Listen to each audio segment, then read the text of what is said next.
আসসালামু আলাইকুম। সবাই কেমন আছেন? আশা করি সবাই ভালো আছেন। আমি আসছি আজকে ঘোরার জন্য, একটু ঘোরাঘুরি করতে আসছি রমনা পার্কে। তো রমনা পার্কের দৃশ্য আপনাদেরকেও মনে পড়লো, হঠাৎ আপনাদেরকেও দেখাই। তো তাই এই ভিডিওটা করার উদ্দেশ্য। এখানে দেখেন অনেক সুন্দর দৃশ্য, যারা আসেন নাই আসবেন, অনেক সুন্দর, হাঁটতে পারবেন, প্রচুর হাঁটতে পারবেন। রমনা পার্কে এটা হাঁটার জন্যই জায়গা। অনেকে এখানে ব্যায়াম করতে আসে, এখানে অনেক জায়গায় ব্যায়ামের জায়গা আছে। এখানে দেখেন সবাই অনেকেই ব্যায়াম করতেছে যার যার মতো, বডি ফিল্টার আছে অনেকেই। হঠাৎ করে আমার চোখে পড়লো কাঠবিড়ালি, আবার কাঠবিড়ালি ভিডিও করলাম, দেখলাম যে অনেক সুন্দর একটা কাঠবিড়ালি নিচে নামছিল, আমি তারাই উপরে তুলছি, এখন ভিডিও করলাম ওকে।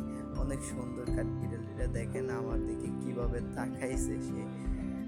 আমি দেখে একদম অবাক যে কাঠবিড়ালি এত সুন্দর, আমি নিজের বাস্তবে দেখলাম আজকে কাঠবিড়ালিটাকে, চলে গেল আমাকে রেখে।